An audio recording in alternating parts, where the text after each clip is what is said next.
Hello students, I hope this video finds you well. Today we are looking at classical rhetoric as a means of preparing you guys for your senior thesis presentations. So the 5 canons of rhetoric are basically the 5 major buckets, 5 major elements that go into thinking of, writing, and then delivering a speech. And we're looking today at the 3rd canon of rhetoric, known as Elocutio, which is style, such as the rhetorical and literary devices that you put into your speech or your paper. So what is elocutio? Today the word elocution really just means speaking, but it has to do with speaking well. And in the ancient world, it had everything to do with style. So the way that you presented your arguments, the way that you presented your ideas mattered as much as the idea itself. If you know the distinction between, say, the medium and the message, right? The message is the idea you want to get across, whereas the medium may be the means by which you communicate that idea. Think of the words that you use as a much more effective means of communicating the power of your idea. So there are 2 ways that you can pursue style. One is to use rhetorical devices, which I'll be introducing here. And I just really encourage you all to use rhetorical devices in your senior thesis presentations and in the material that you are developing. You should also consider writing. At all times, you should consider writing with a thesaurus nearby, or get in the habit of either looking on dictionary.com, thesaurus.com, or Googling words to at least find better and better synonyms for the words that you're using. That way, you're going with words that are more inventive and more lively. Now, what is a rhetorical device? It's a systematic way of organizing words and phrases so that they sound more eloquent, more memorable, and more persuasive. These are common ways of organizing your words for maximum effectiveness. So the first one we'll look at is a rhetorical device called chiasmus. Now, chiasmus is the careful balancing of clauses in a sentence so that words and concepts are repeated, but in a different order. You've got the same grammatical structure being used in both clauses, but the words are arranged in a different order from one clause to the next. So here's a very famous example of a chiasmus. Ask not what your country can do for you, but what you can do for your country. So these 2 clauses here are pretty much identical in what JFK is putting across here. In terms of, you've got a command here, ask not what your country, right? So this is your subject here, the word country, i.e. the United States, can do for you, right? And the object of the preposition here is the word you. So don't ask what you can get from the government. Instead, you should ask, right? This word but and the implied imperative verb ask is down here in this clause. Again, this is where that balance comes in. But what you, right? So what once was the object of the preposition here has become the subject here, can do. Notice the can and the do, it's the same verb from the preceding clause, for your country. And now what once was the subject up here in this first clause is now the object of the preposition in the second clause. And I think we all know generally what JFK is putting across in this particular statement here.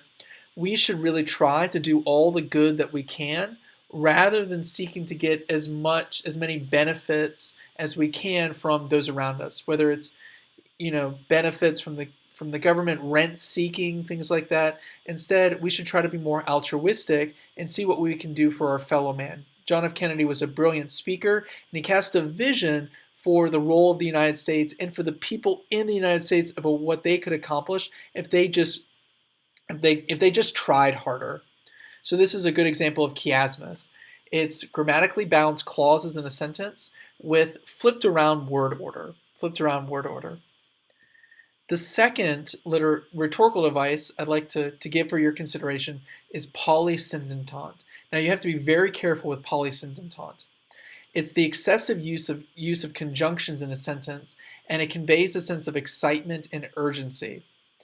And you just want to be careful because you don't want to sound sloppy. So you can only use this once in a speech, because if you do too much, your audience is going to think you haven't really prepared. Here's a great example of a polysyndeton. It's from Dr. Seuss's Yertle the Turtle, in case you guys don't know this. So this is about a turtle who gives into into fits of mania and grand ambition, and he tries to build a throne made up of other turtles that is so high that he can see across, for miles around, and he's the king of all that he can see. So he says, while he's kind of in the heights of his delusions of grandeur, "You stay in your place while I sit here and rule. I'm king of a cow, and I'm king of a mule. I'm king of a house, and a bush, and a cat. But that isn't all. I'll do better than that. My throne shall be higher," his royal voice thundered, "so pile up more turtles. I want about 200. It's a great Dr. Seuss book. But notice the number of conjunctions that Dr. Seuss has thrown in here to show this, like, Yertle is literally descending into like the kind of the mad king trope. I sit here and rule. I'm king of a cow and a mule. I'm king of a house and a bush and a cat. Right? This is how great a king I am. The use of ands here really reinforces that the turtle is losing his mind. So this is a great rhetorical device to put into your speech, because in this case it really emphasizes just how off base Yertle has become now that he's grown so, quote, powerful. It's a great Dr. Seuss book. The next rhetorical device for your consideration is called Elocutio, which is a sudden break in sentence structure and syntax, and it's normally indicated by a hyphen. So this might be really good for a rhetorical question that you can work into your senior thesis presentation. So perhaps you've given a very long description of environmental damage, perhaps fires in the rainforest, and you might just pose like you're talking about, people cutting down trees, burning the trees instead of clearing them, and then planting wheat or something. But should it be this way? You've got an indicative sentence, and it ends with a question. So that's an Elocutio. It's a sudden break in sentence structure, usually indicated by a hyphen. Now, one example that I found of this rhetorical device that I thought worked here was from Abraham Lincoln's Gettysburg Address delivered in 1863. So, "It is rather for us to be here, dedicated to the great task remaining before us, that from these honored dead we take increased devotion to that cause for which they here gave the last full measure of devotions, that we here highly resolve that these dead shall not have died in vain, that this nation under God shall have a new birth of freedom, and that government of the people, by the people, for the people shall not perish from the earth." So in this case, he's got one indicative sentence, and then predicated under that indicative sentence is a subordinate clause that emphasizes how important it is that they are there honoring those who have given their lives in the Civil War, and that we should honor their struggle by continuing their fight, by seeing it through to its successful conclusion. And you get a sense here of breaks in syntax that reinforce the incredible importance of honoring those who have died fighting in the cause of the Civil War. So as a rhetorical strategy, this can be really good.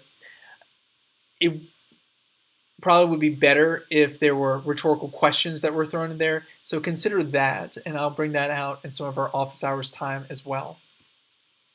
The next literary device for your consideration is assonance, which is the repetition of key consonant sounds in a sentence or clause.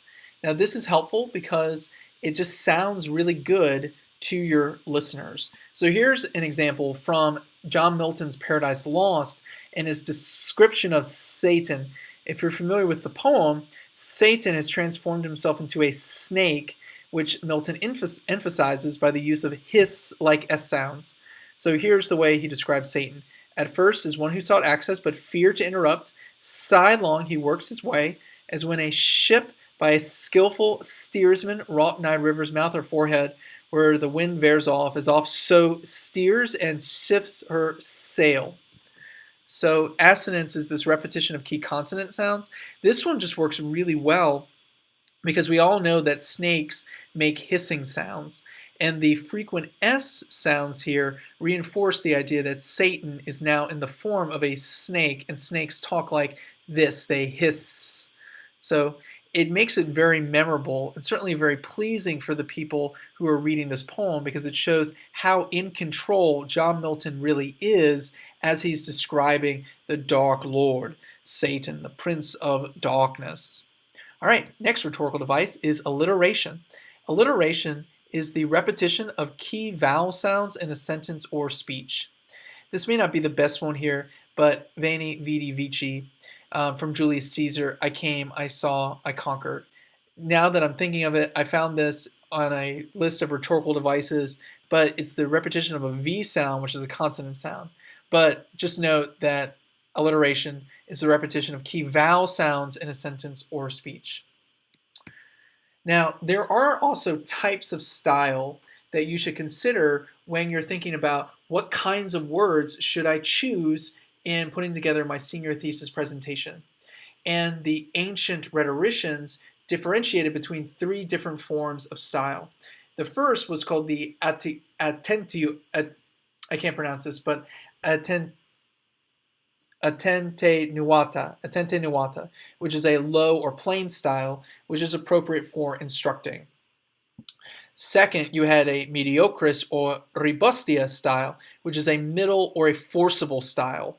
So you're not just telling people about your subject, right? You're not just telling people about do-it-yourself medical devices or the American work ethic or how the plight of C-suite executives. You're not just telling us about that, right? That's the low style as far as instructing, but in this case, you would be really exhorting people to believe a claim that you're presenting there. So there's an urgency, there's an excitement, there's an enthusiasm, there's a conviction that you're conveying. The last type of style is called gravis or florida, which is a high or florid style, which is most appropriate for charming. So you're really laying it on thick to persuade someone of something. You're probably trying to deceive them as well. In this sort of style, most appropriate for charming. I mean, I can think there of snakes and stuff. Maybe I'm just thinking more about John Milton's Paradise Lost a few slides ago.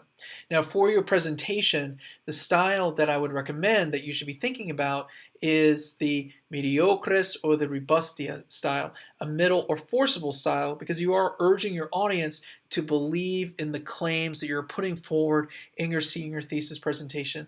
Your presentation and your thesis and your argument, they matter, and people should agree with it. They should agree with you about your subject matter.